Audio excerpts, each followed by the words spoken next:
नमस्कार। उम्मीद है आप लोग स्वस्थ और प्रसन्न होंगे। बहुत सी चीज़ें बहुत देर में पता चलती हैं। अब जैसे यही कि अपने प्रधान सेवक साहब को अलग तरह तरह के विशेषणों से नवाजा जाता है, लेकिन कल रात ये पता चला कि दरअसल वो सारे विशेषण उनके लिए ठीक नहीं है।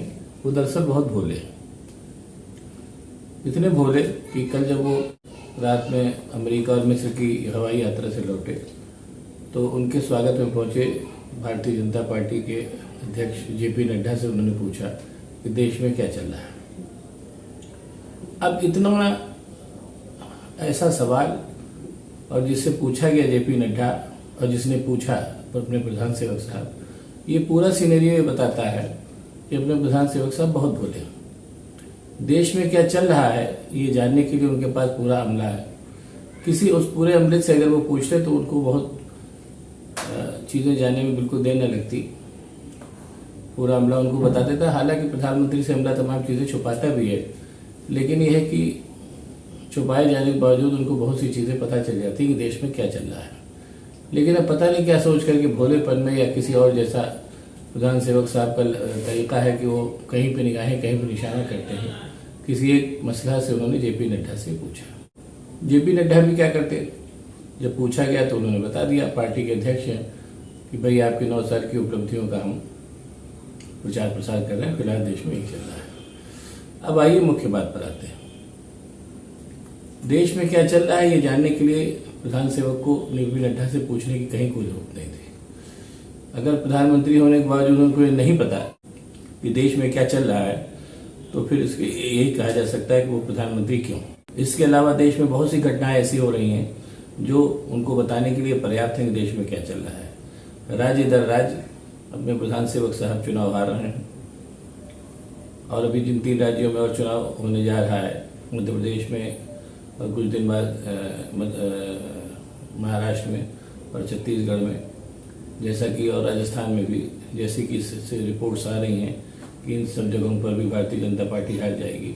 ये बताने के लिए पर्याप्त है कि देश में क्या चल रहा है। और जैसे मैंने पहले भी बताया कि अगर वो अपना जो उनके पास पूरा अमला है, गृह मंत्री से लेकर के और सारे जितना सबसे अगर वो पूछ ले तो वो बता देता है कि देश में क्या चल रहा है। अगर इतने से भी मन नहीं भर रहा है तो जो अपने प्रधान सेवक साहब अपने काफिले के साथ निकलते हैं और उनकी विदेश यात्राओं में करोड़ों रुपए खर्च होते हैं, अगर इससे कुछ दिन परहेज करके वो कॉमन मैन के बीच में कभी कभी चले जाया करें तो उनको पता चल जाएगा देश में क्या चल रहा है। लेकिन ऐसा नहीं करेंगे। ये कुल मिलाकर के उनकी पैकेजिंग और जो मार्केटिंग का एक उनकी स्टाइल है, उसी स्टाइल का इसको एक और नमूना समझे कि उन्होंने जेपी नड्डा से पूछा, ये जानने के बावजूद कि जेपी नड्डा इस सवाल के लिए उचित आदमी नहीं है, उनसे पूछा कि देश में क्या चल रहा है। और जेपी नड्डा जैसे मैंने बताया कि वो भी क्या करते, उन्होंने बता दिया कि देश में क्या चल रहा है। अब आइए मैं आपको इसी संबंधित एक बात और बताऊँ कि देश में क्या चल रहा है। जो चल रहा है और उसको करने के लिए भी जिम्मेदार अपने प्रधान सेवक साहब ही। इसके लिए मैं केवल एक उदाहरण दूंगा, उससे आप लोग समझ जाएंगे। अभी अमेरिका यात्रा का बहुत हल्ला मचा कि जाकर के उन्होंने बहुत डंका बजा दिया। तो जब बाहर जाते हैं तो डंका बजता ही है, इसमें कोई सी बात नहीं है, डंका बजाने ही बाहर जाते ही हैं। बहरहाल तो एलन मस्क उनसे मिलने आए और एलन मस्क जब उनसे मिलने आए प्रधान सेवक से तो इतने खुश हुए प्रधान सेवक साहब, हालांकि वो भारत के प्रधान सेवक है और एलन मस्क को मिलाकर के एक व्यापारी है या उद्यमी है, कि हमारे खुशी के ट्विटर पर खुद ही उन्होंने ट्वीट कर दिया कि एलन मस्क उनसे मिले या वो एलन मस्क से मिले।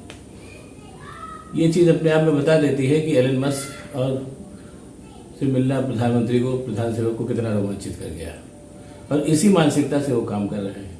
जबकि ईमानदारी की बात है कि अब जिस मानसिकता से उन्होंने काम किया वो मानसिकता इतनी जकड़ गई है कि अब वो प्रधान सेवक भी चाह के कुछ नहीं कर सकते।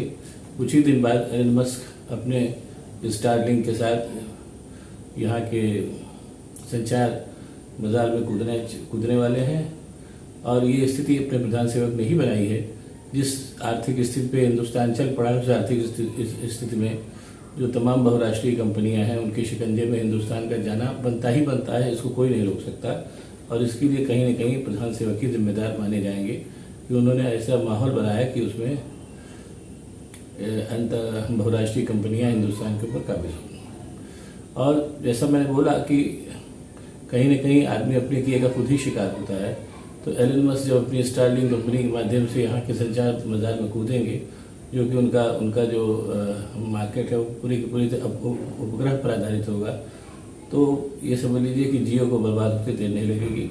और इस चीज़ को होते हुए अपने प्रधान सेवक देखेंगे कि उनके सबसे पट्ट शिष्य का एलन मस्क ने क्या हाल किया भविष्य में, जिनके मिलने से उस कदर खुश हुए कि एलन मस्क ने बाद में ट्वीट किया, पहले उन्होंने ही ट्वीट कर दिया। अब ये कहने में बिल्कुल एकदम कोई संकोच नहीं है। कोई भी व्यक्ति जो इस समय कॉमन मैन है या वैसे जो भी थोड़ा सा जागरूक आदमी है, जब बाजार में घुसता है या देखता है कि लोगों की क्रय शक्ति बहुत कम हो गई है, इंडस्ट्री में कहीं कोई प्रोडक्शन नहीं हो रहा है, बहुत नाम भर का काम चल रहा है, और पूरी जो इकोनॉमी है वो कुछ लोगों के हाथ में गिरवी रख दी गई है, जो उस इकोनॉमी को बहाल करने के लिए कुछ नहीं कर रहे हैं। ऐसी स्थिति में उसका संकेत उनके अमेरिका रहते ही एलन मस्क को प्रधान सेवक की मुलाकात ने दे दिया है।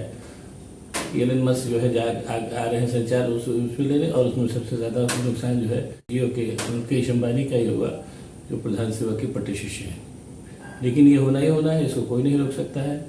अब इस बात को मान के चलिए कि मैंने पहले भी कई बार इस बात को कहा है, अभी फिर एक बार बात को कहते हुए ख़त्म करूँगा बात को, कि आप सब लोगों से निवेदन है कि बनाना रिपब्लिक्स के बारे में गूगल में सर्च करके देख लीजिए। हिंदुस्तान बनाना रिपब्लिक बनने की ओर ही अग्रसर है, जहाँ कुछ इंडस्ट्रिस्ट की चलेगी और कॉमन मैन जो कॉमन मैन है वो पूरी तरीके से अपने रोज़मर्रा की ज़रूरतों के लिए भी मुश्किल में पड़ेगा, जैसे हालत हो। और प्रधान सेवक को अगर नहीं दिखाई दे रहा है तो इसमें क्या किया जा सकता है। और ऐसा नहीं है, प्रधान सेवक को सब दिखाई दे रहा है, क्योंकि प्रधान सेवक ही इस स्थिति को लाने के लिए पूरी तरीके से जिम्मेदार हैं। लेकिन वो केवल एक, जैसे वो नाटक करने में माहिर हैं, वैसे एक नाटक उन्होंने और किया कि जेपी नड्डा से पूछा कि क्या चल रहा है। बहरहाल अब प्रधानमंत्री हैं, मार्केटिंग और नाटक से उन्होंने 9 साल बिताए हैं, 1 साल और बिता देंगे, और इसके आगे कुछ कहना ठीक नहीं है। जो भी होगा देखा जाएगा। लेकिन जैसा मैंने बताया, एक बार फिर कई बात खत्म करूँगा कि जिस तरीके से राज्य दर राज्य प्रधान सेवक और उनकी पार्टी चुनाव हार रही है, उसके बाद प्रधान सेवक को जेपी नड्डा से पूछने की जरूरत नहीं थी कि क्या चल रहा है। जो चल रहा है वो चुनाव परिणामों के रूप में सामने आ रहा है।